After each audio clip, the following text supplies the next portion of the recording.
Russia Ukraine మీద యుద్ధం చేసి 2.5 ఏళ్ళు అయింది ప్రారంభమై.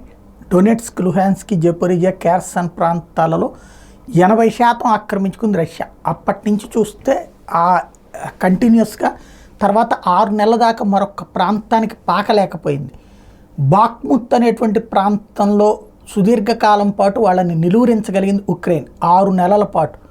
ఆ తర్వాత వ్యాగనర్ గ్రూప్ వెళ్ళి ఆ బాఖ్ముత్లో ఉన్నటువంటి వాళ్ళందరినీ ఒక రకంగా రాక్షసత్వంగా నరికవతల పడేశారు వాళ్ళ కిరాయి సైన్యం. ఆ ఇంపాక్ట్ కారణంగా అక్కడ భయంతో వణికిపోయినటువంటి ఉక్రెయిన్ సైన్యం పారిపోతే ఆ స్థానాన్ని స్వాధీనం చేసుకుని రష్యా గిఫ్ట్గా ఇచ్చింది వ్యాగనర్. ఆ వ్యాగనర్ చీఫ్ని లేపేసినటువంటి పుతిన్ ఇప్పుడు తర్వాత కంటిన్యూస్గా మళ్ళీ చాలా గ్యాప్ పట్టింది. బట్ ఈ మధ్యకాలంలో మాత్రం అప్రతిహాతంగా దూసుకెళ్తోంది.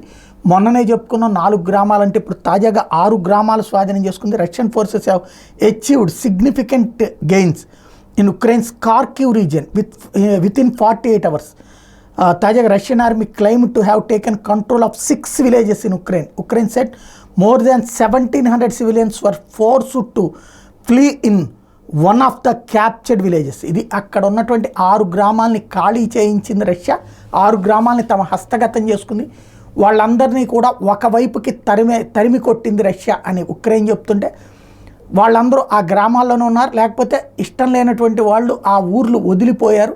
మొత్తం మీద మేము కొత్తగా 6 గ్రామాలని ఉక్రెయిన్ నుంచి విముక్తి చేసి రష్యా ఆధీనంలోకి తీసుకున్నామని రష్యా ప్రకటించింది. అవునని ధృవీకరిస్తోంది ఉక్రెయిన్ కూడా.